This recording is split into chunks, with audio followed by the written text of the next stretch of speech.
el concilio. Y el sumo sacerdote les preguntó, diciendo: ¿No os mandamos estrictamente que no enseñaseis en ese nombre? Y ahora habéis llenado a Jerusalén de vuestra doctrina y queréis echar sobre nosotros la sangre de ese hombre. Aquí hacen referencia al Señor Jesucristo.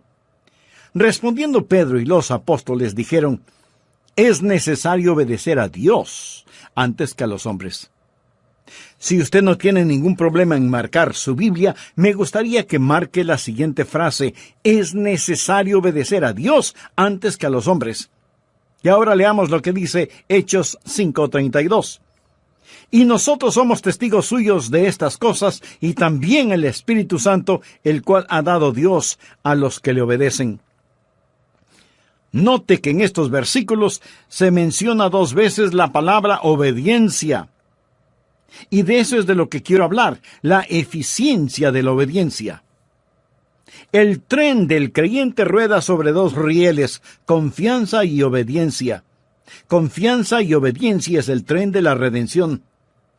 Por eso deseo que usted aprenda algo sobre la obediencia. Deseo poner 3 cosas básicas en su corazón, 3 puntos fundamentales para que sea un creyente feliz y victorioso. Y quiero decirle que mientras le hablo a usted, también me hablo a mí mismo. Primero, debe revisar la razón para obedecer. Si usted no tiene una buena razón para obedecer, definitivamente no obedecerá. Por eso creo que es muy conveniente el que miremos detenidamente este pasaje y revisemos la primera razón para obedecer. La obediencia es un deber, y un deber que debe ser cumplido. Note lo que el apóstol dijo: es necesario obedecer a Dios antes que a los hombres. Los hombres decían una cosa, Dios decía algo diferente. Por eso los apóstoles dijeron: no hay que pensar mucho al respecto, vamos a obedecer a Dios, no vamos a obedecer a los hombres. Si es que lo que los hombres dicen está en contradicción de lo que dice Dios, debemos obedecer a Dios. ¿Por qué? Porque Dios es un Dios soberano, y debemos obedecerle. Muchas veces nos vemos en problemas simplemente porque no obedecemos a Dios. Anote al margen un versículo auxiliar, 1 Samuel 15:22. Dios le había ordenado al rey Saúl que hiciera una cosa en particular, pero el rey hizo su propia voluntad, y lo hizo a su manera, y sus propias ideas suplantaron la voluntad de Dios. Y ahora Samuel, el profeta de Dios, le llama la atención y le dice: ¿se complace Jehová tanto en los holocaustos y víctimas como en que se obedezca a las palabras de Jehová? Ahí está. No hay forma de que usted pueda venir hoy y trate de comprar a Dios, de sobornar a Dios. Y si usted está pensando: bueno, yo di una gran ofrenda para el Señor. Mi amigo, recuerde que Dios no quiere sus sacrificios, Dios quiere su obediencia. Ciertamente, el obedecer es mejor que los sacrificios y el prestar atención que la gordura de los carneros. Esto tiene que ver con el ofrecimiento de los mejores animales en el altar. Pero escuche lo que dice el versículo 23 de 1 Samuel 15, porque como pecado de adivinación es la rebelión, y como ídolos e idolatría la obstinación. Aquí Dios está diciendo a qué se parece la desobediencia. Si usted es un creyente desobediente, mire a lo que se parece la desobediencia. Primero, es como hechicería.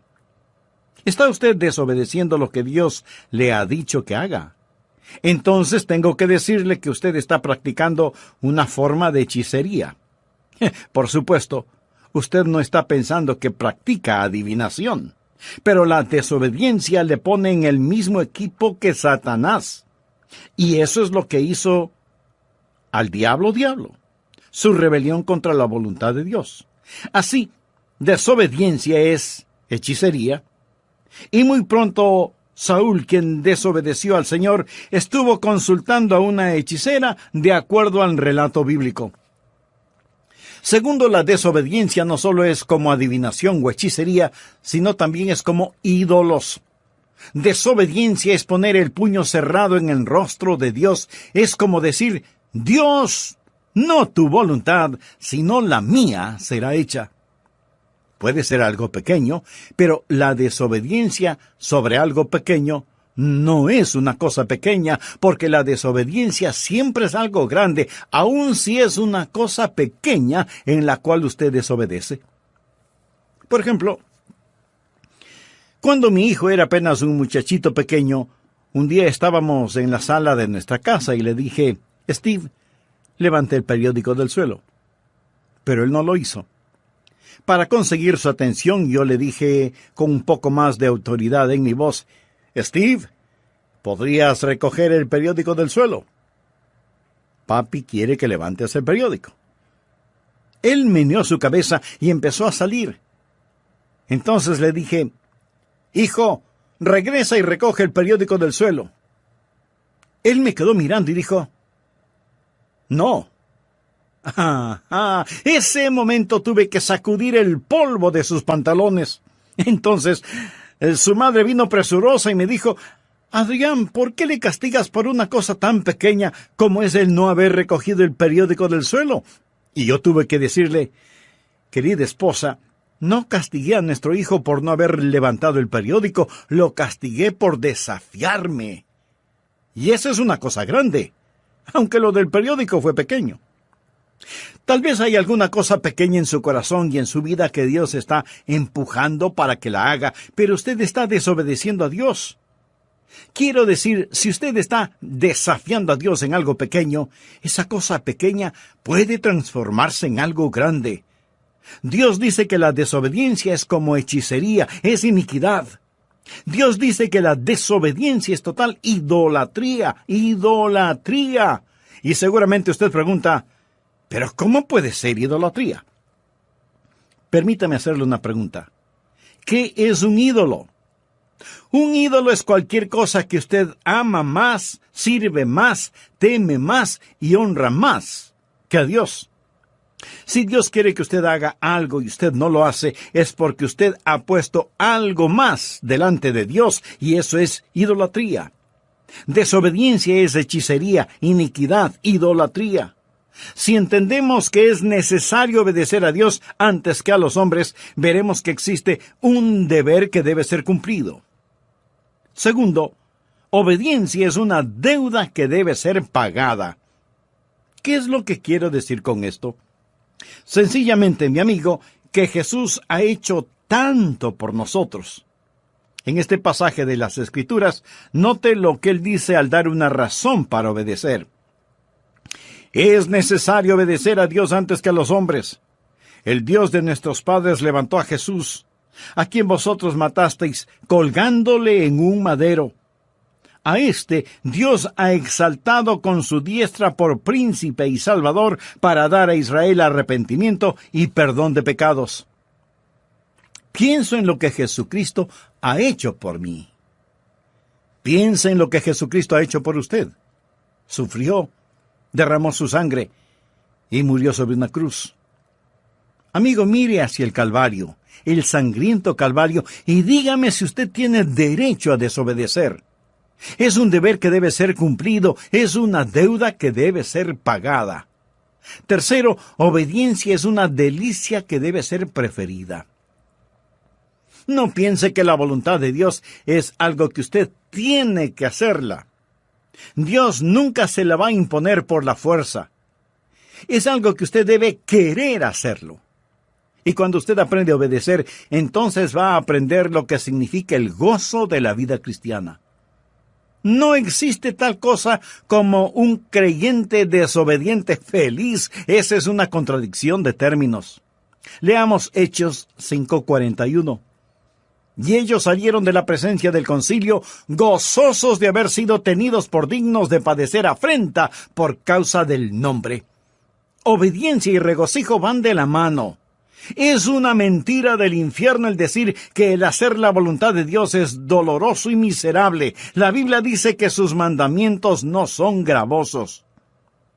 Ahora la razón por la cual algunos de nosotros no obedecemos al Señor, ni entendemos que hay gozo en obedecerle, es porque no confiamos en el Señor y tenemos dificultades recibiendo órdenes de un extraño al que no conocemos.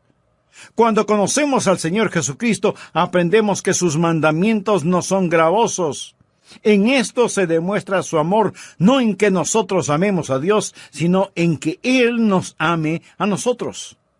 Cuarto, obediencia es una decisión que debe ser practicada. Escúcheme. Usted debe decidir el obedecer, pero recuerde que Dios puede permitir que usted desobedezca. ¿Ha oído alguna persona decir: oh, bueno, se hará la voluntad de Dios, todo lo que sucede es la voluntad de Dios, así que solo alabe a Dios, si Dios quiere que algo suceda, pues sucederá, si Dios no quiere que eso pase, pues no pasará? Mi querido amigo, hay una palabra muy sencilla que describe esa manera de pensar: tonterías. Permítame decirle algo y escúcheme bien, por favor. No siempre se hace la voluntad de Dios. Reconozco que hay personas que dicen que siempre se hace la voluntad de Dios en todas las cosas. No es cierto. No siempre se hace la voluntad de Dios. Si siempre se hiciera la voluntad de Dios, ¿por qué Jesús nos enseñó a orar diciendo: venga tu reino, hágase tu voluntad? Suceden muchas cosas que no son la voluntad de Dios, y Dios le permitirá a usted que desobedezca, y esto no disminuye en nada la soberanía de Dios. Dios le da al hombre el poder de rebelarse contra él sin que sufra menoscabo su soberanía. Dios le ha dado al hombre la capacidad de decisión, y usted puede decidir obedecer o desobedecer a Dios.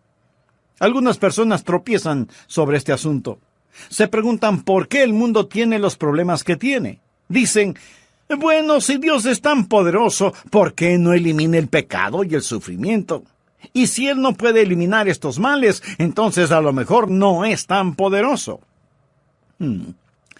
Otras personas cambian un poquito este concepto al decir: si Él no puede eliminar estos males, entonces a lo mejor Él no es tan amoroso.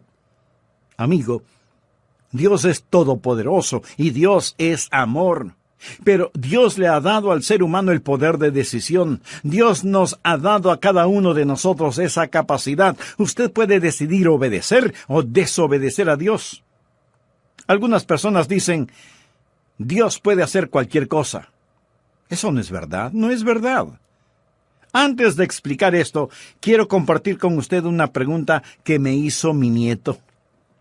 ¿Qué es más poderoso y mejor que Dios? ¿Qué es más diabólico que Satanás? ¿Qué es lo que la gente rica piensa que necesita? ¿Qué es lo que los pobres tienen en cantidad? ¿Y qué es aquello que si usted come, muere? ¿Sabe la respuesta?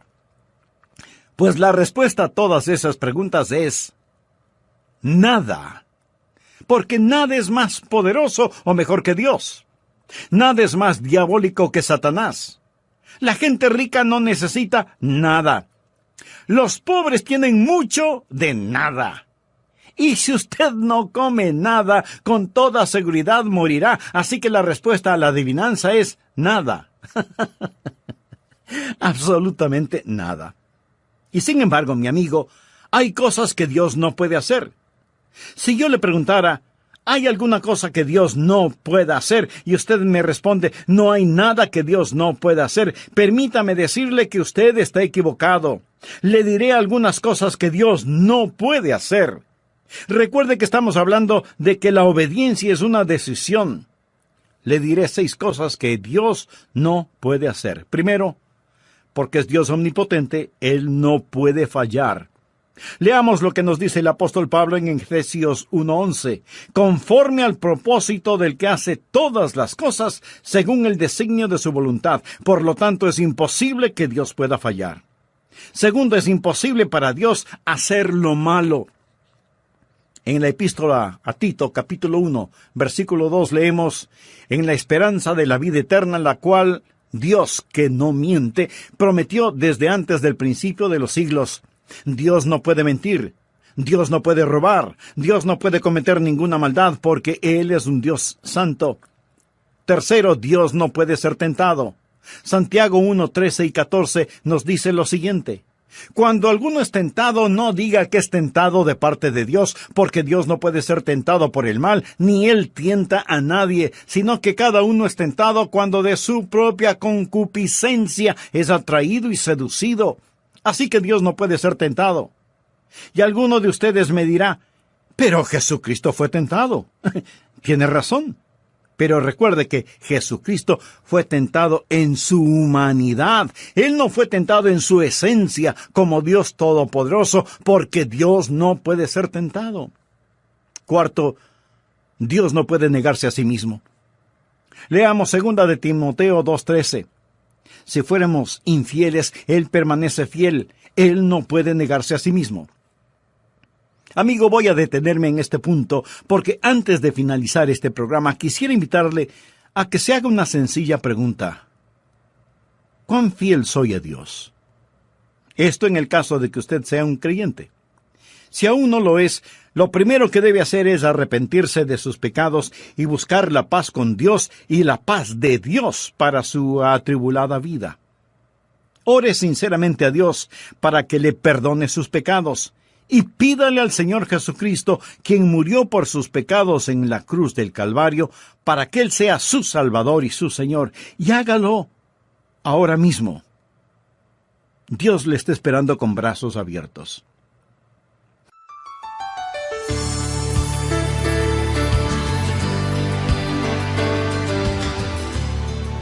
Dios nos ha llamado a que rescatemos a los que perecen y nos preocupemos de los que mueren. Dios nos ha llamado para que piadosamente los apartemos del pecado y de la tumba, que lloremos por los que están equivocados, que levantemos a los caídos y que les hablemos de Jesús, quien es el único que tiene poder para salvar. Dios nos ha llamado para que en forma práctica compartamos con quienes Dios pone en nuestro camino la integralidad de su palabra. Mi amigo, no importa qué otras cosas usted esté haciendo, si no está compartiendo con los perdidos las buenas nuevas del Señor Jesucristo, si no está compartiendo con otros el mensaje de salvación, usted es un cristiano desobediente. Por favor, escuche con mucha atención la segunda parte de nuestro estudio bíblico, la eficiencia de la obediencia.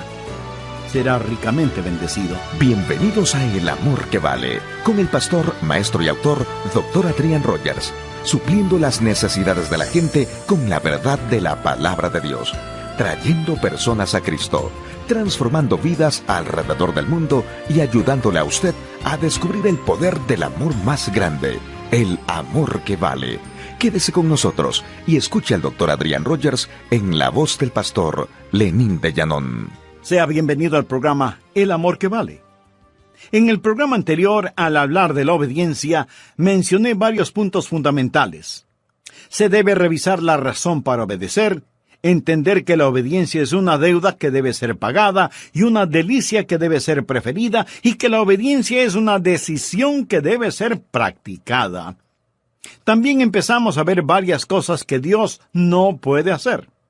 Por ejemplo, primero, Dios no puede fallar porque es omnipotente. Segundo, es imposible para Dios el hacer lo malo. Tercero, Dios no puede ser tentado. Cuarto, Dios no puede negarse a sí mismo. Quinto, Dios no puede ser injusto. Esa es la razón de la cruz. Por eso Pablo, cuando escribe a los hermanos en Roma, les dice, con la mira de manifestar en este tiempo su justicia, a fin de que Él sea el justo, y el que justifica al que es de la fe de Jesús. ¿Lo ve? Hay cosas que son imposibles que Dios haga. Es imposible para Dios perdonar el pecado sin sacrificio. La razón por la cual Jesús murió en la cruz es para que Él pudiera ser tanto el justo como el justificador. Recuerda lo que Jesús dijo en el jardín de Getsemaní en su oración. Padre mío, si es posible, pasa de mí esta copa. Pero el silencio del cielo dijo, no. Eso es imposible, eso es imposible. Sexto, Dios no puede forzar una obediencia amorosa. Dios no puede hacer que usted le ame, porque eso es una contradicción de términos. Amor forzado no es de ninguna manera amor. Dios no puede forzar a nadie a que reciba un regalo. Dios nunca le forzará para que usted le obedezca. Y esto no significa que Él pierda su soberanía, simplemente significa que hay ciertas cosas que por la misma naturaleza de Dios, Él no las puede hacer. Y no las puede hacer no porque no tenga el poder para hacerlas, sino que por su misma naturaleza no las puede hacer. Y como Dios no puede forzar una obediencia amorosa, usted es el que debe escoger el obedecerle. Ahora, usted no puede obedecerle a menos que Él le capacite para hacerlo. Nosotros le amamos a Él porque Él nos amó primero. Y es Dios el que pone en nosotros tanto el querer como el hacer su voluntad. La obediencia a Dios es como el respirar. ¿Es el respirar un regalo de Dios? Bueno, es mejor que así lo crea. Dios le da pulmones y Dios le da el aire. Pero usted puede asfixiarse si no lo cree. La obediencia es un regalo de Dios en el sentido que Dios le da la voluntad, Dios obra en usted, pero es usted el que finalmente toma la decisión. Segundo, debemos reconocer los requisitos para obedecer. ¿Cuáles son los requisitos para obedecer a Dios? Voy a mencionar algunos si es que usted en realidad desea obedecer a Dios. Primero, su obediencia debe ser una obediencia informada. ¿Cómo puede obedecer a Dios si usted no sabe lo que Dios quiere que haga? Los apóstoles tuvieron los mandamientos de Dios. Veamos lo que dice Hechos 5, 17 y 18. Entonces, levantándose el sumo sacerdote y todos los que estaban con él, esto es, la secta de los saduceos, se llenaron de celos y echaron mano a los apóstoles y los pusieron en la cárcel pública. Ahora nota el contenido de los versículos 19 y 20.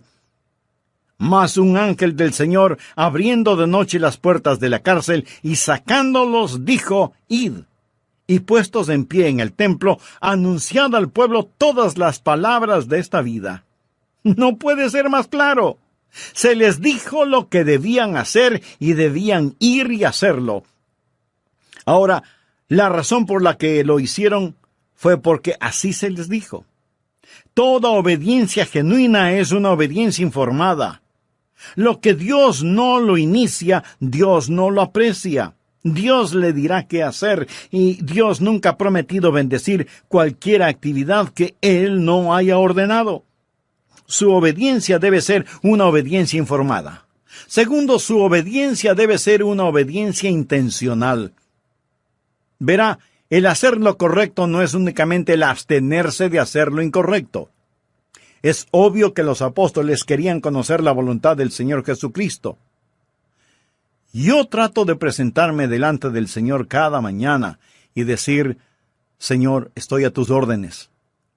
Quiero escuchar tu voz. Tal vez usted diga: bueno, no es mi culpa. Yo no sé qué es lo que quiere Dios que yo haga. Mi amigo, pudiera ser que sí sea su culpa. Leamos Proverbios capítulo 8, versículos del 32 al 34. Ahora pues, hijos, oídme, y bienaventurados los que guardan mis caminos. Atended el consejo y sed sabios, y no lo menospreciéis. Bienaventurado el hombre que me escucha, velando a mis puertas cada día, aguardando a los postes de mis puertas. ¿Está usted escuchando a Dios? Se está presentando para servicio. Está diciendo: General Jesús, aquí estoy, soy tu soldado presentándome para servicio. Tercero, su obediencia debe ser una obediencia inmediata. ¿Qué es lo que les ordenaron a los apóstoles? Les dijeron: escuchen, les dijimos que no deben predicar o enseñar en su nombre. Esto es muy interesante. Miremos una vez más Hechos 5:28. No os mandamos estrictamente que no enseñaseis en ese nombre. Y ahora habéis llenado a Jerusalén de vuestra doctrina y queréis echar sobre nosotros la sangre de ese hombre. Ahora note cuidadosamente los versículos 29 al 31. Respondiendo Pedro y los apóstoles dijeron: es necesario obedecer a Dios antes que a los hombres. El Dios de nuestros padres levantó a Jesús, a quien vosotros matasteis colgándole de un madero. A este Dios ha exaltado. Le dijeron a Pedro que no lo haga, pero él siguió enseñando y predicando inmediatamente. Eso es obediencia inmediata. El entendimiento puede esperar. La obediencia no. El Salmo 119:60 dice: me apresuré y no me retardé en guardar tus mandamientos. Nosotros no debemos preguntar por qué o cuestionar, debemos obedecer o morir. Y cuando Dios pone un punto final, no debemos transformarlo en un signo de interrogación. Obediencia inmediata. Cuarto, su obediencia debe ser una obediencia inflexible. ¿Qué quiero decir con obediencia inflexible? Sencillamente, no importa lo que cueste. Usted no puede transigir en cuestiones de obediencia. Los apóstoles sabían que el desobedecer a Dios significaba muerte. Los apóstoles seguían predicando y la Escritura nos dice que ellos, oyendo esto, se enfurecían y querían matarlos. Esta no era una amenaza insignificante cuando ellos estaban predicando. Lo hacían con una sentencia de muerte sobre sus cabezas. Obediencia inflexible a pesar de las circunstancias. Una obediencia selectiva no es obediencia. Quinto, su obediencia debe ser una obediencia apasionada. Quiero decir, hacer la voluntad de Dios con todo corazón. Los apóstoles estaban llenos de pasión, pasión quemante, abrasadora, emotiva pasión por el Señor Jesucristo. ¿Tiene usted un verdadero celo por Dios? Que Dios perdone nuestra tibia, mediocre e indiferente obediencia.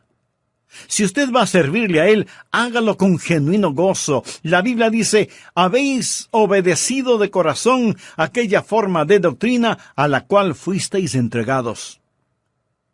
Tercero, las recompensas de la obediencia. Le voy a decir 3 cosas que sucederán cuando usted comience a obedecer. Primero, el Espíritu será recibido. En Hechos 5:32, los apóstoles dijeron: y nosotros somos testigos suyos de estas cosas, y también el Espíritu Santo, el cual ha dado Dios a los que le obedecen. ¿Quiere usted poder espiritual en su vida? Amigo, Dios nunca da poder espiritual a los rebeldes. ¿Por qué debe Dios liberar el ungido poder del Espíritu Santo sobre su vida cuando usted no está viviendo en obediencia? Dios da el Espíritu Santo a aquellos que le obedecen. Y el Espíritu Santo está presente para que sea hecho su trabajo. Dios no puede confiar a algunas personas su poder espiritual. ¿Ha enseñado alguna vez a un joven a manejar un automóvil? Si lo ha hecho, seguramente intensificó su vida de oración y compró un mejor seguro de vida, ¿no es cierto? Si usted ha enseñado a alguien a manejar un carro, casi estoy seguro que una de las primeras cosas que usted habrá enseñado a su alumno es en dónde está el pedal del freno, ¿verdad? Usted le enseñó en dónde estaba el freno antes de enseñarle en dónde estaba el acelerador. Suponga que uno de sus hijos, al que está enseñando, le dice: mira, papá, yo no estoy interesado en los frenos. No estoy interesado en cómo detener este carro, solo quiero saber cómo hacerlo correr. En este punto usted seguramente guarda las llaves del carro en su bolsillo y dice simplemente: hijo, todavía no estás listo para manejarlo. Usted nunca conocerá la libertad en el Espíritu hasta que no conozca la sujeción en el Espíritu. Nunca sabrá el significado de ir hasta que sepa el significado de detenerse. Escuche, Dios da el Espíritu Santo a aquellos que le obedecen. Y aunque usted no sea un rebelde, ¿por qué Dios debería llenarlo con el Espíritu Santo? Supongamos que un hombre empuja su automóvil hasta una estación de servicio. Los parachoques están a punto de caerse, las llantas o ruedas están desinfladas, el tanque de la gasolina tiene un agujero, le falta el distribuidor y todos los faros de las luces están rotos. Sale un empleado de la estación de servicio y pregunta: ¿en qué le puedo ayudar? Y usted contesta: llene el tanque de gasolina, por favor. El empleado mira el desastre que es su automóvil y con incredulidad le pregunta, ¿y para qué? Oh Dios, lléname con tu Santo Espíritu. Y Dios pregunta, ¿y para qué? ¿Para qué? ¿Por qué debo llenarte con mi Espíritu Santo? Dios da su Espíritu Santo a aquellos que le obedecen. Y si usted no tiene poder en su vida, permítame decirle que es porque usted está viviendo en desobediencia. Segundo, el gozo es alcanzado. La Biblia dice en Hechos 5:41, y ellos salieron de la presencia del concilio, gozosos de haber sido tenidos por dignos de padecer afrenta por causa del nombre. Usted será un creyente gozoso cuando obedezca al Señor.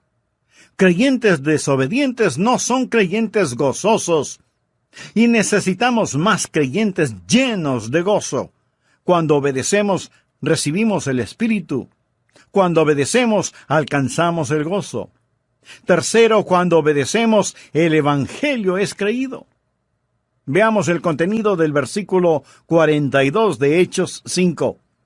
Y todos los días en el templo y por las casas no cesaban de enseñar y predicar a Jesucristo. ¿Le ha ordenado Dios que comparta a Jesucristo? Sí.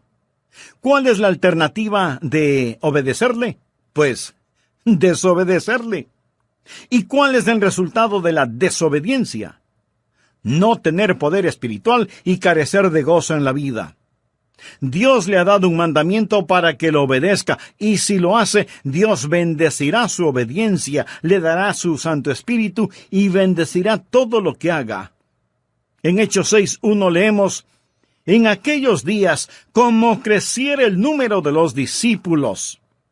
Escuche, cuando usted obedece a Dios, el Espíritu es recibido, el gozo es alcanzado y el Evangelio es creído. Hay suficientes personas que me están escuchando este mismo momento que pueden poner de cabeza la ciudad en donde viven por Jesucristo. Créalo. Si es que somos creyentes obedientes.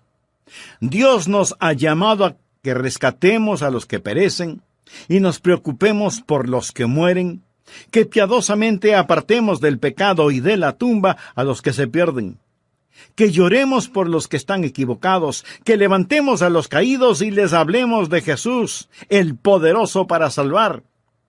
Y no importa qué otras cosas usted esté haciendo, si no está compartiendo con los perdidos las buenas nuevas del Señor Jesucristo, usted no es un creyente obediente. Ahora, no todos podemos hacer la misma cosa y de la misma forma. No todos podemos ser predicadores, pero todos podemos ser alcanzadores. De alguna manera, de alguna forma, Dios quiere que su iglesia comparta a Jesucristo con la comunidad. Si otros ya lo están haciendo, muy bien. Nos gozamos de tener esa ayuda. Y ellos deberían tener la misma opinión. Pero no podemos depender de lo que los demás hacen. Debemos decir, es nuestra responsabilidad, es nuestro deber, es nuestro gozo, es nuestro privilegio el hacerlo. Ha estado Dios hablándole. Le ha estado diciendo a Dios que debe ser miembro de una iglesia cristiana evangélica activa. Le ha estado diciendo a Dios que debe hacer algo. Recuerde que el no hacer las cosas cuando debe hacerlas es un pecado. Le está diciendo a Dios que debe dar algo. Entonces, hágalo. No piense, algún día lo haré, o algún día daré. Hágalo ahora, dé ahora. ¿Hay alguna persona a la cual necesita hacer una